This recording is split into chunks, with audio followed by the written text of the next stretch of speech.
So sorry about that, folks. So hi. So Suzanne Simon here, as Karen introduced us. I'm just going to do a quick overview of the summit for folks who aren't unfamiliar with it, perhaps, or thinking about attending for the first time. So I'm going to start with the location. So we're going to be in the DC metro area, and then it's going to be in October of 2024. I encourage you to look at the website for more information. And registration will be opening in April. In terms of the audience, we generally get between, I don't know, 1,000, 1,200 people. And they are from kind of all aspects of the restoration and coastal management community. So we'll get everyone from your practitioners to your educators to your policy folks. And given that it is going to be in the DC area, we are expecting a fair number of our federal agency friends to join us as well. So you can also expect maybe a smattering of congressional staffers there. And if we get lucky, maybe some members as well and senators. So we'll see. But generally, the overarching idea is to bring everybody together from these different corners of the restoration and coastal management community so that we can all learn from each other. So that's the quick version. So I think I'll hand it back over to Karen. Yes, thank you. Thank you, Suzanne. We are very excited about those that will be joining us for the 2024 summit. Alrighty, so the summit proposals are divided into 3 areas. There are dedicated or alternative format sessions, there are single presentations, and then there are the poster sessions.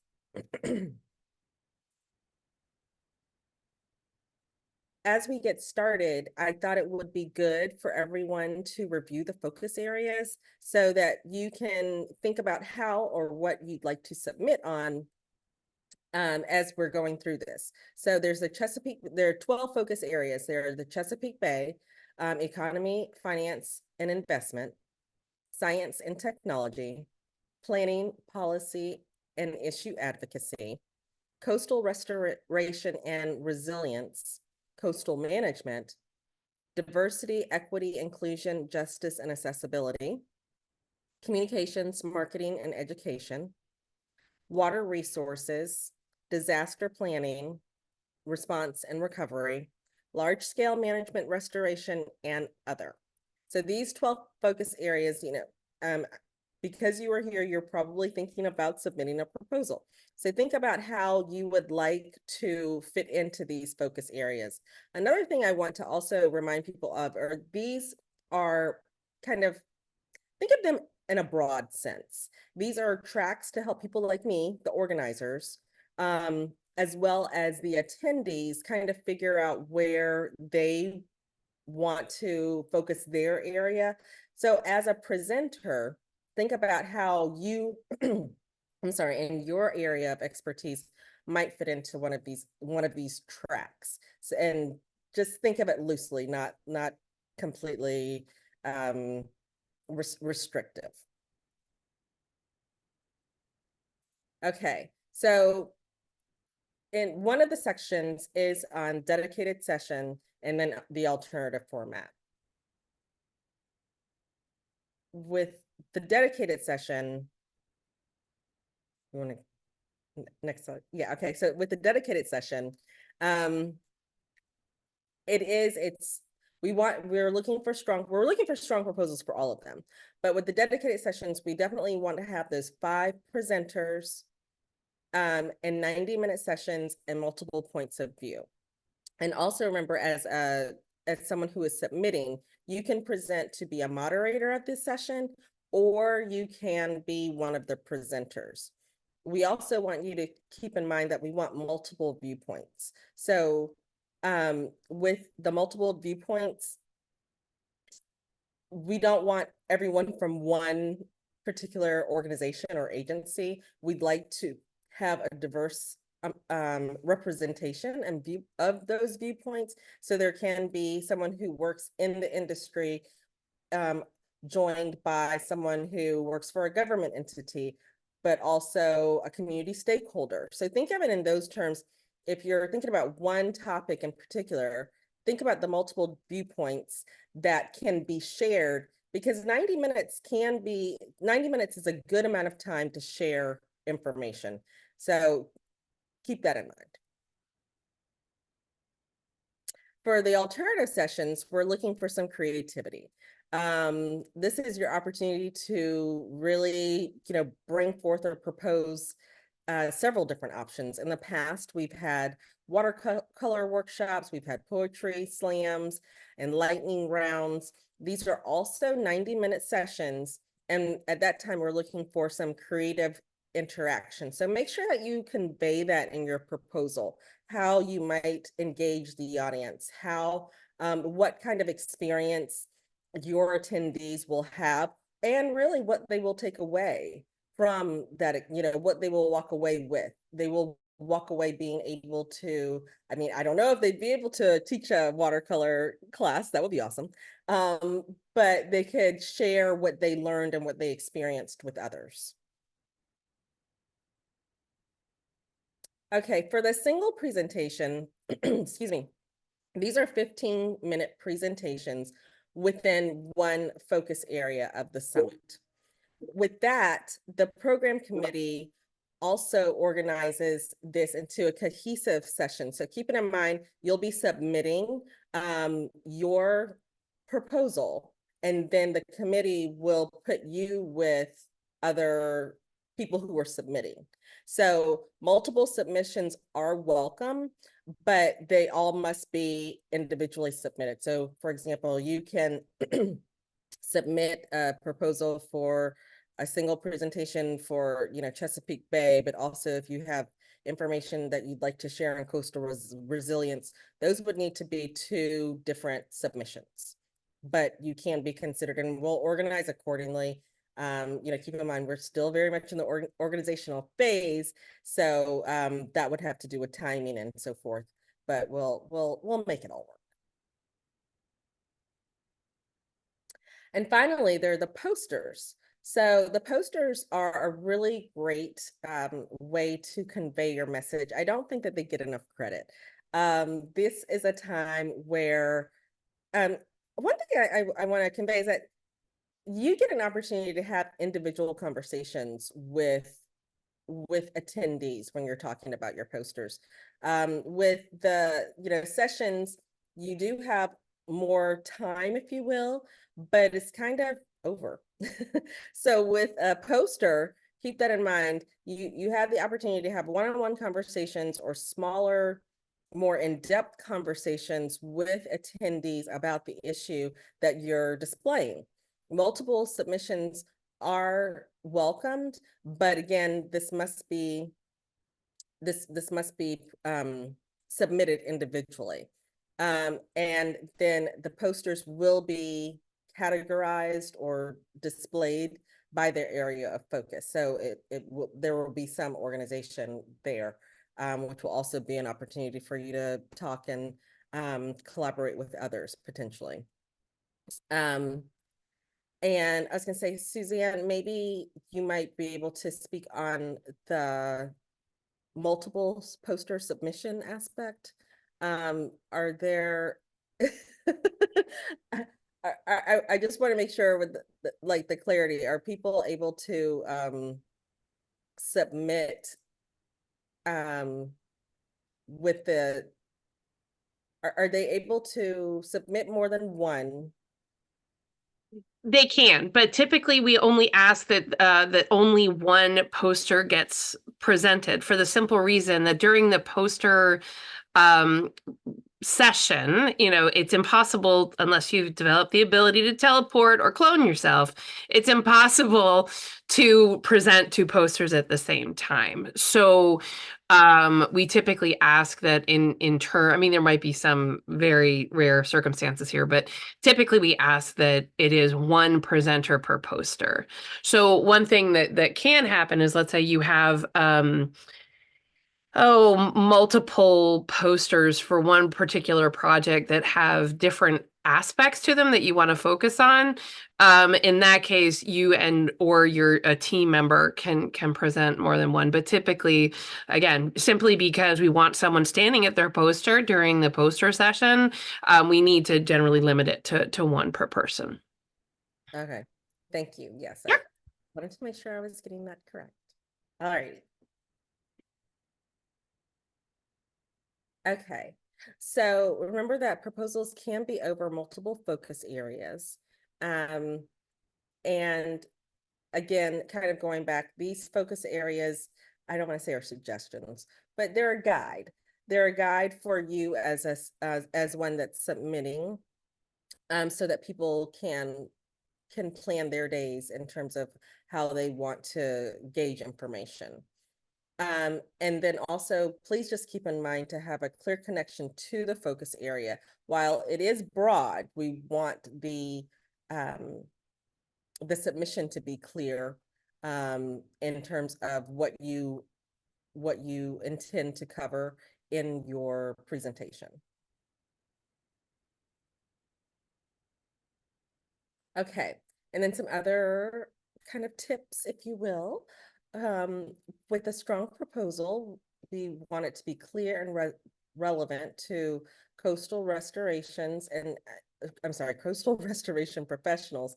And that's why it was really great to have Suzanne share with us the audience that will be attending the summit. These are people who work, all over the country in various aspects of coastal restoration. And also, I mean, one of the things I want to convey is also the community stakeholders, the people who are, the volunteers, people who are living in the areas and have different involvements. I think a lot of people somewhat might limit their thought process into involvement of how information is received and um, and conveyed. So just think broadly in terms of your audience. We certainly want unique ideas and perspectives and projects. One also thing to mention is it's best to share something that you're either really in the midst of working on or you are wrapping up. Um, Proposals, we want to, propose uh, topics for this, but for this purpose, but we really would like to have shared ideas of lessons learned, and that's generally with projects that have been completed. So keep that in mind. Um, and that will also help the committee organize how we want to want to place you in the organization standpoint. And then just make sure your thoughts are well organized. And some final tips are to read the calls for proposal, really read through it, really have a good understanding of what we are requesting, because this is really meant to be more of an overview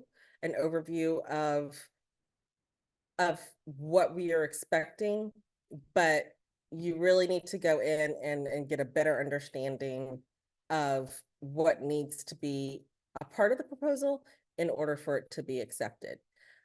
Please consider submitting a poster just because that's a really great way to get your message out as well. Also keep in mind that we would like a variety, and the variety is not only in topics, but it's also in presentation. So how you are presenting the information um, is valued, and a variety. So, it's like after a while, you can only go to so many panel discussions or so many PowerPoint presentations. Think of yourself as an attendee and how receive information, but also maybe ask your friends. And then lastly, lessons learned are invaluable. And it's really great. Unfortunately, I think in general, we remember how we don't want to do something again, right?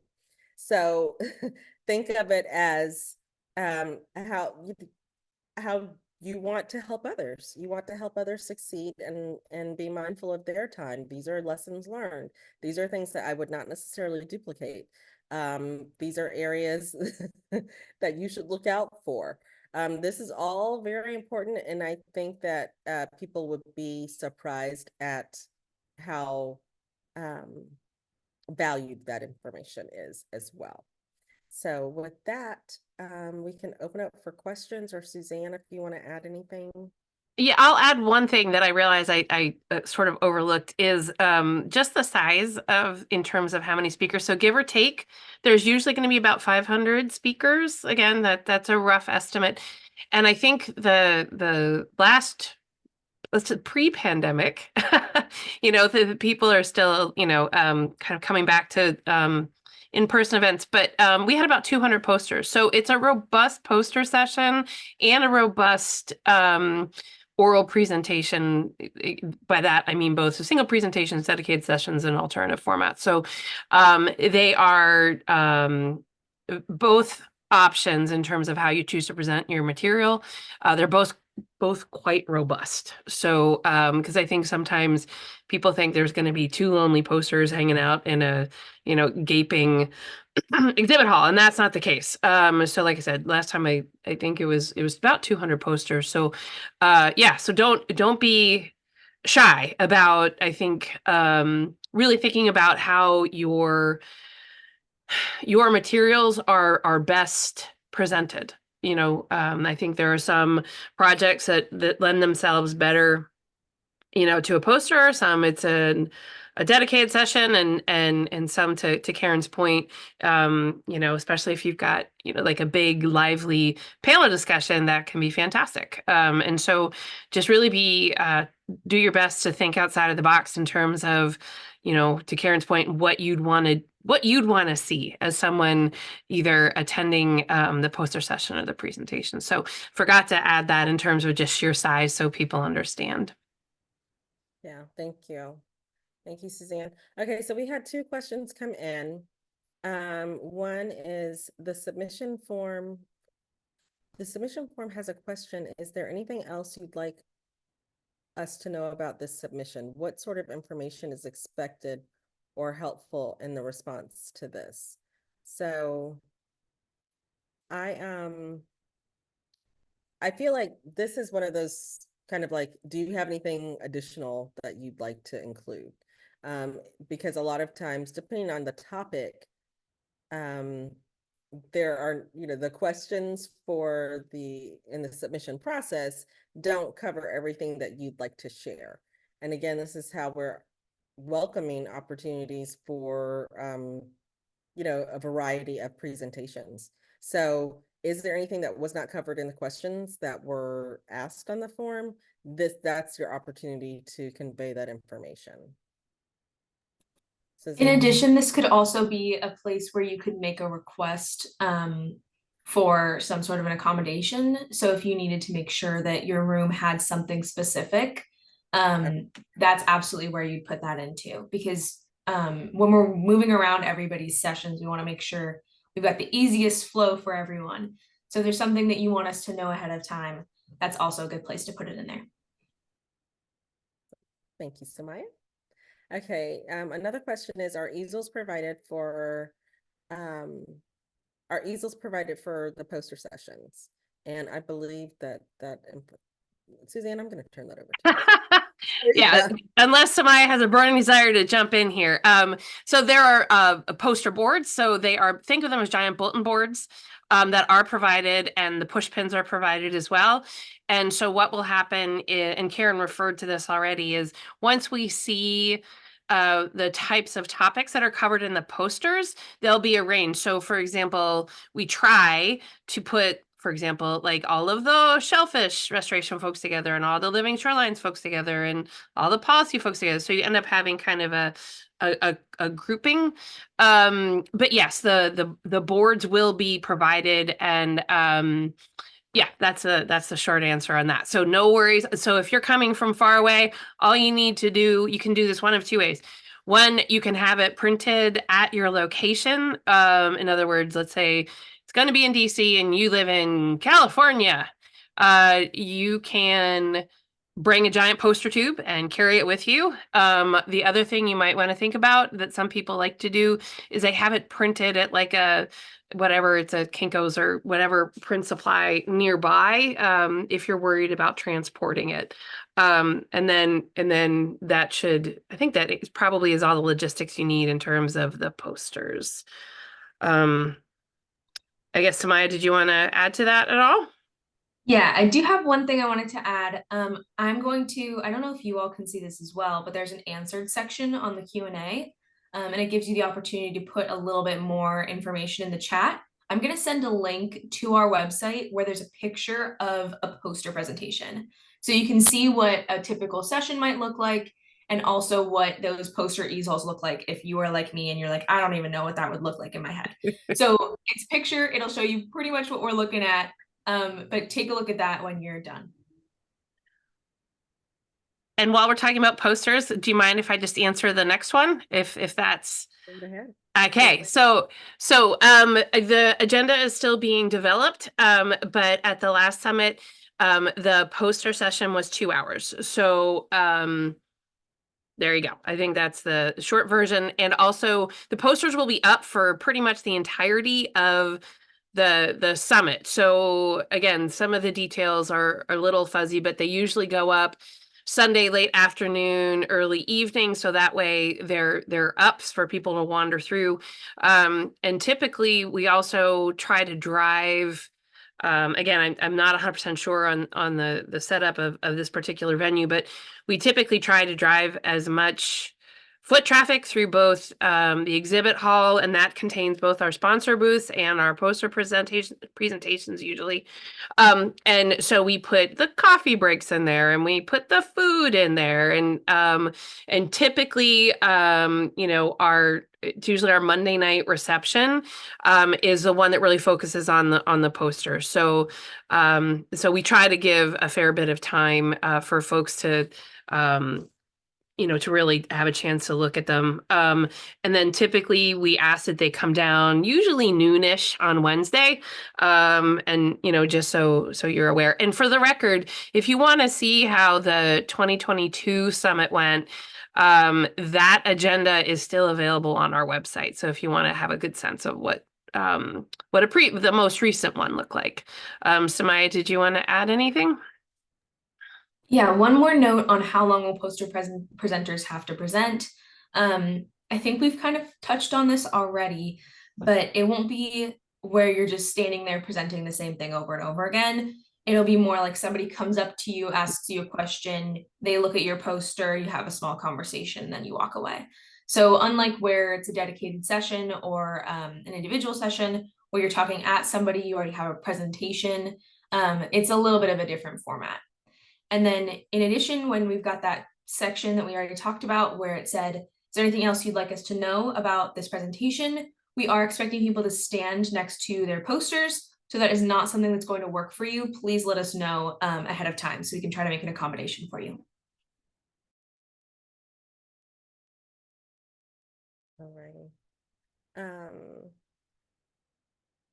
Okay, so another question is, will there be an opportunity to submit proposals for pre and post conference workshops? I'm Samaya, it looks like you have some thoughts on this one. I can chime in as well. Go for it, Suzanne. Okay, so if you have an idea for a workshop, that would be kind of standalone, I would say please reach out to Karen directly, because that is not kind of in the typical Monday through Wednesday program, which is what this presentation, this webinar is really covering. So if you have some ideas, I would say directly get in touch with Karen because it's a little bit of a different beast, and do it soon, because if it is a workshop, for example, that will need a fee or something, we need to build that in right away so that when the registration goes live in April, it is part of the suite of opportunities that are available through the initial registration process. If, however, you are thinking about a side meeting, that's a little bit of a different beast. So if you have a bunch of project proponents and you're like, hey, we're all going to be there anyway, let's have a side meeting. There are some limited side rooms available. And again, that you should not submit that through this forum, but reach out to, I'd say start with Karen and then, we can point the email in the appropriate direction for that. Samaya, other thoughts on that one? Yeah, I wanted to go over about how much time that would be expected to take. So those workshops are going to be a little bit of a longer session than that 90-minute session. Right. So in the past, we've had, I think the shortest one we have was about 3 hours. Correct me if I'm wrong, Suzanne. That's about right. But that's about what we're looking for those. We've had some like full day or like half day sessions as well. But when you're looking at doing a post-conference workshop, I'm not sure how many people are going to be like, I'm excited to attend a 90-minute post-conference workshop when they've been to a whole couple of days of 90-minute workshops during the conference. So keep that in mind if you're considering submitting that as well. Thank you, ladies. I'm going to put Karen's email as a response to that question as well. Thank you. Thank you, Samaya. And thank you for that question. Okay. Next question. Karen mentioned that there can be that we can submit a proposal with multiple focus areas and multiple posters, but can organizations submit a proposal for a poster and an oral presentation? I think so. Yeah, to my understanding. Okay, and we have consensus on that. Yes, you are able to submit a proposal. They need to be individual submissions, but you can submit a proposal for a presentation as well as a poster. And I'll chime in here too. So there might be certain aspects that are, as I said, kind of referenced earlier, there might be certain aspects that lend themselves better to a poster or to a presentation. So it's absolutely fine. Just think about how you want to present which data how. Like, so for example, like I've seen some posters that are very effective if they're very, let's say they're very data heavy, that you don't want to, have your people glaze over while they're sitting there in the room if it's an oral presentation. But if there are some aspects that you really want to do a deep dive, that can sometimes be an excellent opportunity to do that. One more note on this. I think you're going, excuse me. When you mentioned, but can organizations submit a proposal for a poster and oral presentation? We're looking at individuals more than we're looking at organizations when it comes to number of proposals that can be submitted or number of posters that can be talked about. We're more worried about you and your inability to clone yourself than we're worried about your organization. So like, let's say if Karen, Suzanne, and I all wanted to present at this summit, we could theoretically all present different topics because we all have different areas that we work in. So if your organization is anything like ours, that's very possible that could be the way your proposals go. Just wanted to be clear on the organization versus individual comment. Thank you. Thank you, Samaya. Okay, are there any examples of former presentations that you all could share? In terms of, I'm wondering, are you asking, I'm reading that a couple of different ways. In terms of like, immediately what came to mind was a recorded session, which I'm not sure that is available, but I can take this one, Karen, if you'd like. Yeah. We do have the previous year's agenda available online, and that has information on presenters and information on what they're presenting. So I recommend you start there. Some of the things that have been impactful to me moving forward are usually the ones that people are really passionate about. So I would say things that I still remember would be people talking about planting trees in neighborhoods where there's not a lot of foliage around, or things that people are really excited to talk about. One of my favorite poster presentations I ever saw was about salt marsh grass. So it just really depends on how you're presenting it and the level of like care you have and the excitement you have for what you're presenting. So that's my recommendation on that whole thing is come at it with excitement about what you're presenting. And you can see some examples on our website. I'll put that in the chat too. A link to the previous year's agenda. Thank you. Thank you, Samaya. Okay, next question. If my dedicated session is not accepted, will I have the opportunity to submit an oral presentation separately? I'm not sure if I'm following this in terms of, well, Suzanne, it looks like you might have some feedback. Yeah, but also, Samaya, did you want to chime in here first, or it's up to you? Okay, so the deadline is the same for all of them. So in other words, there isn't a two-tiered system. So, you know, the dedicated session. I mean, if you're really worried the dedicated session isn't going to be accepted, you could conceivably also submit it as a single presentation.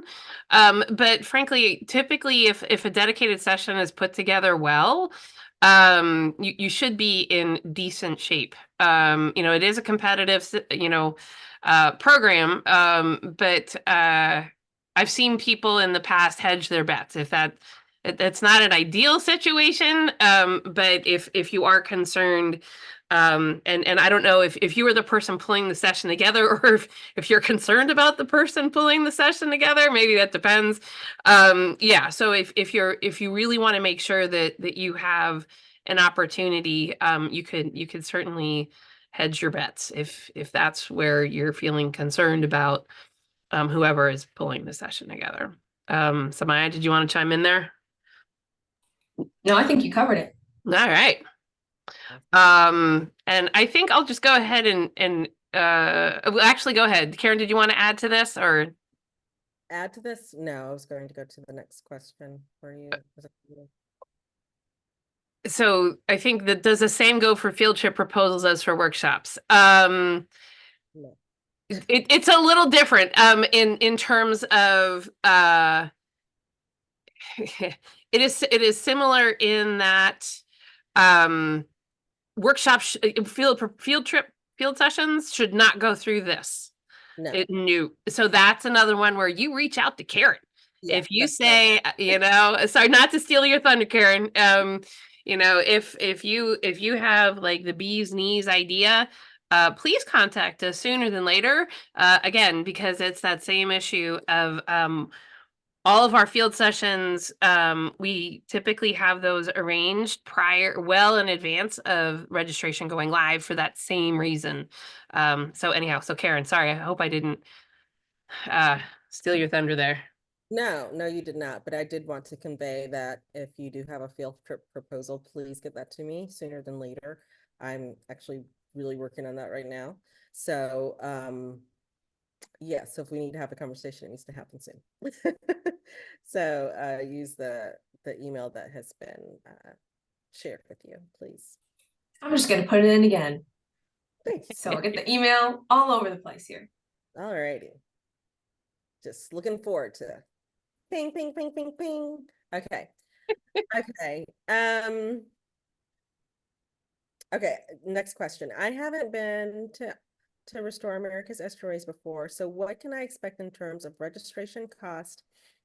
And are there different rates for nonprofit, governments, etc.? Since I have to recruit a fellow session speaker before the registration opens, I want a sense of the options and costs they might come from local government or small nonprofits. So the answer to that is, I would say, Suzanne, did you want to? I'll take the one on this one. Okay, so I think the final numbers have not yet been determined, but I think they're probably going to be roughly in the same ballpark as the 2022-ish. Again, remember that costs have gone up for everybody, so just take this with a huge grain of salt. I suspect they'll probably be in the upper 700s for early bird, and then in the 900s for the full, somewhere in there. So hopefully I don't get yelled at for maybe showing our cards on that one, but I'll take the heat if we do. So typically what we try to do is everybody pays the same rate, so we don't have a tiered system or anything like that. And the logic, so some people, like, there are some conferences, if you're a speaker, you get a pass, and that isn't the case with ours, because we try to keep it, and I know that is not a small number, particularly if you are coming from small nonprofits and local government. I will say we are constantly trying to beef up our scholarship program. So please reach, and I'm sure that information will be on the website. I think, I don't know, say relatively soon, but it is going to be up there because we recognize that not everybody um uh not everybody can necessarily afford to come, and we really do want a diversity of attendees, both in terms of sector and perspective and lived life experience. um Excuse me. So I would say start there, and then keep your eye out for scholarship information. So Samaya, did you want to weigh in? Not anything else in particular. Do we know if we're doing the single day passes again this year? Probably. There's usually a 1 day rate. I would expect there would be. I think we've had a conversation with it about it already. Um, so if that's something that you're looking at and you are working on the cost savings there, that's something you might want to consider, and then you get access to all the information from that single day. Yep. And please don't be too mad if we end up not doing that. So sorry that this is recorded for all perpetuity, and now I've thrown myself under the bus. But Well, right. hopefully that happens again. Yeah, the lesson here is that we're still kind of fine tuning the last bits of those parts of it. So I think it's fine. We normally do a 1 day typically, but we'll see. Indeed. Alrighty, I think that was the last question. Yep, there are no more questions. But if you do have questions, you can email me. Well, and I already got an email that was sent to you too, Karen. So it's working. It's working. Bing. Yes. All right. Awesome. Well, thank you all so much for joining us this afternoon to talk about the 2024 summit. I want to also thank my staff coworkers, Suzanne and Samaya, for joining me and assisting me today. They've been excellent team members as I've recently joined the team here. And I'm looking forward to seeing all of you, and I'm looking forward to any additional questions or, like in a week or so. Just keep in mind the deadline date is March 15th, and that's a little over 2 weeks away. So March 15th deadline. Have any questions or comments before then, just reach out to me or any of us.